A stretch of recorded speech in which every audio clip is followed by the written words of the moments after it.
He asked permission first. That is the detail every outlet that covered the February 27, 2026 appearance on The Last Word with Lawrence O'Donnell led with. Not because it was the most significant thing Morgan Freeman said that night, but because it arrived first, and because the specific, polite, completely unhurried register of an 88-year-old man pausing before a live television microphone to ask, "Can I use profanity?" was the most legible possible preface to everything that followed. He asked permission. He got it.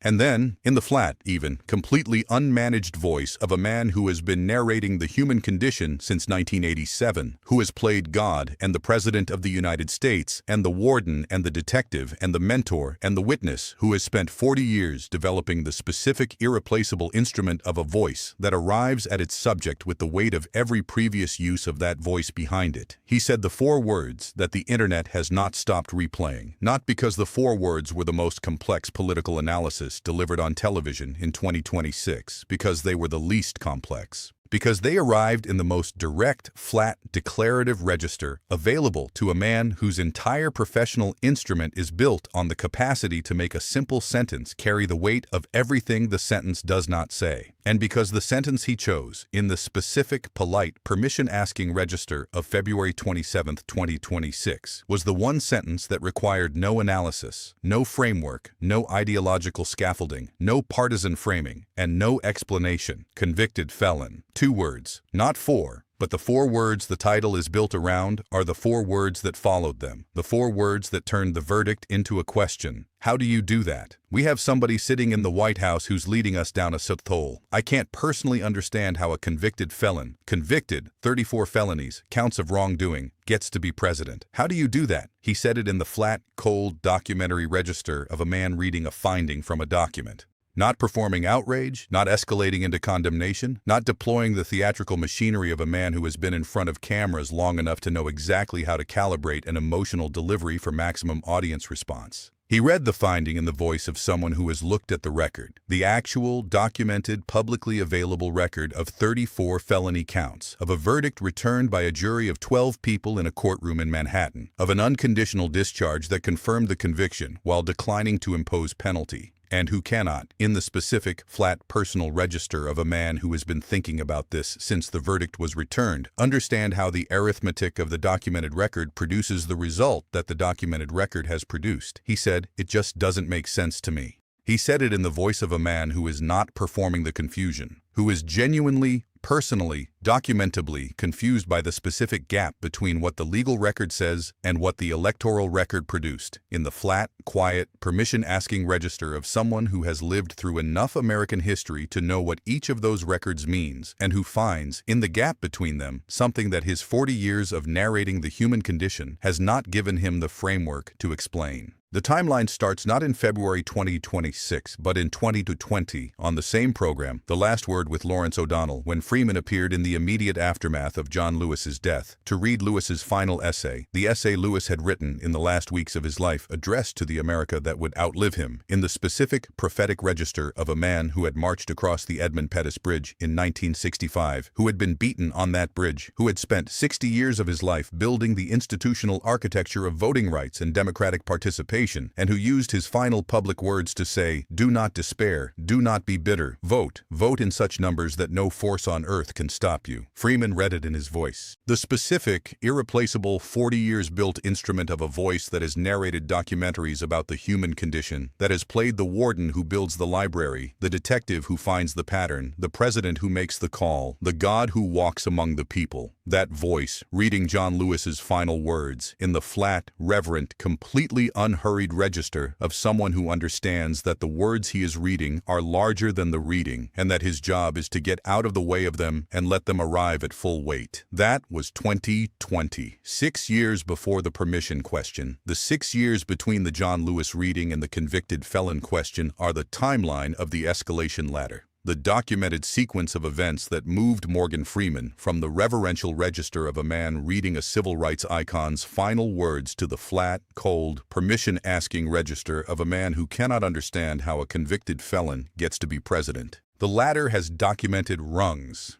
In 2015 and 2016, Freeman's public statements about Trump were measured. The specific, careful register of a man who has been around long enough to know that the most credible assessments are the ones that hold their fire until the evidence is complete. By 2018, the birther movement, the specific, documented, years-long campaign that Trump had conducted against the legitimacy of the first black president, the campaign that Freeman had been watching since its documented beginning in 2011, had produced in Freeman the first public statement that moved beyond measurement into the flat, personal register of someone who has taken the thing personally because the thing is personal. He said, "The first thing that always pops into my head regarding the president is the people who are setting up these barriers, who these people are, and what they want." He said it in the flat, analytical register of someone who has been watching a pattern long enough to identify the people who benefit from it and the people who bear its cost, and who has found, in the birther movement's documented targeting of the first black president, the specific, personal, historically legible cost that Freeman, as a man who grew up in the American South, who has spent his career inhabiting American history on screen, and who has been watching the documented arc of racial politics in America since before the Civil Rights Act was passed, is uniquely qualified to name. He said it without volume, in the flat, cold, forensic register that arrived 6 years later at the permission question and the convicted felon finding, February 27, 2026, the Gray House promotion.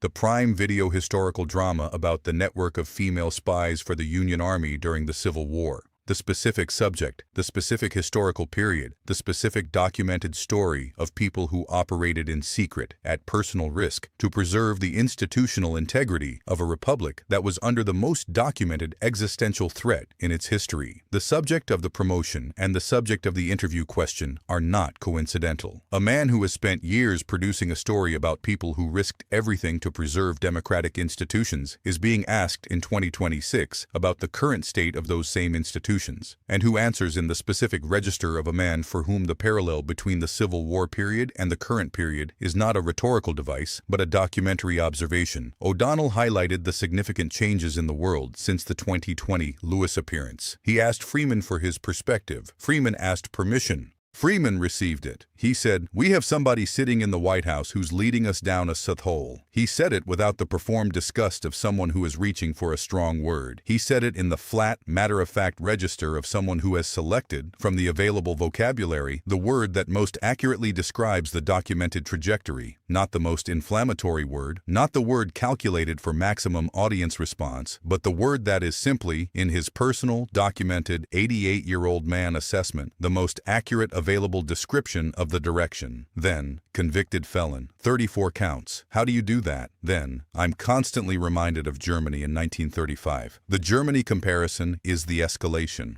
It is the rung of the ladder above the convicted felon question, the specific, historically grounded, personally felt comparison that Freeman, as a man who grew up in the documented aftermath of American apartheid, who has spent decades studying the patterns by which democratic institutions are degraded from within, deploys in the flat, unhurried register of someone who is not reaching for a dramatic comparison, but reporting a pattern recognition that the historical record supports. He said, "I'm constantly reminded, not, this reminds me, not, some people say, this looks like." Constantly reminded, the specific, present-tense, ongoing register of a man for whom the comparison is not an intellectual exercise, but a lived, recurring, documented experience of watching a pattern that history has already named being reproduced in real time. He said, "If you don't agree with where we're headed, there was one sure way to change the direction of our country: vote." He said it in the voice he used to read John Lewis. The specific, flat, completely unhurried instrument of a man who has been narrating the human condition for 40 years, and who has found, in the specific documentary task of reading Lewis's final words, and then watching the 6 subsequent years produce the convicted felon question and the Germany comparison, the complete arc of a story he has been living inside, not observing from the professional distance of an actor who plays historical figures, but living inside as an 88-year-old black American man who has watched every rung of the escalation ladder in real time and who asked permission before he described it because that is who he is, the man who asks permission, the man who narrates carefully, the man who waits until the finding is complete before he delivers it. Trump did not post about the permission question.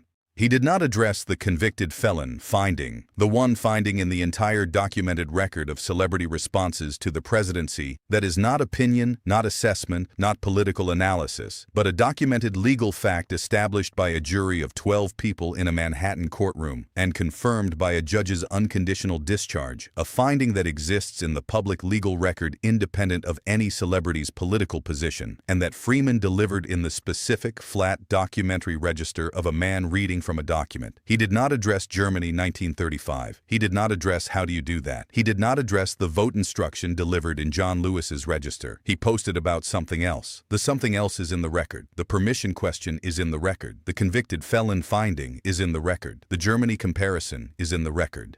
And the specific, measurable, documented silence of a man who has been given, in the flat, 88-year-old, permission-asking, Lewis-reading voice of Morgan Freeman, the most credible civilian verdict of the entire 9-year archive, and who responded to that verdict by posting about something else, is the confirmation. Not an impression, not a painting, not a coffee machine, not a sword, a question. 4 words in the flat, unhurried, 40 years built voice of the man America has trusted to narrate its most important stories. How do you do that? He asked permission before he asked it. He got it. He asked it. And the internet has been replaying the asking ever since, not because the question is complicated, but because it is not. Because it arrives in the most trusted voice in American cinema, in the most direct, flat, personal, documented register available to a man who has spent 40 years building an instrument specifically calibrated to make simple sentences carry the weight of everything the sentences do not say. How do you do that? 4 words. No framework required, no ideology required, no partisan scaffolding required, just the documented record, 34 counts, a verdict, an unconditional discharge, and the flat, personal, permission-asking voice of a man who has been reading the record since John Lewis died, and who cannot, in the specific, genuine, unperformed register of someone for whom the gap between the legal record and the political result is not a rhetorical opportunity, but a personal confusion, make the arithmetic add up. Turn on every notification. Subscribe right now, because the next question is forming. And when the man who asks permission before speaking decides it is time to ask it, the arithmetic of the answer will matter more than anything else currently in the record.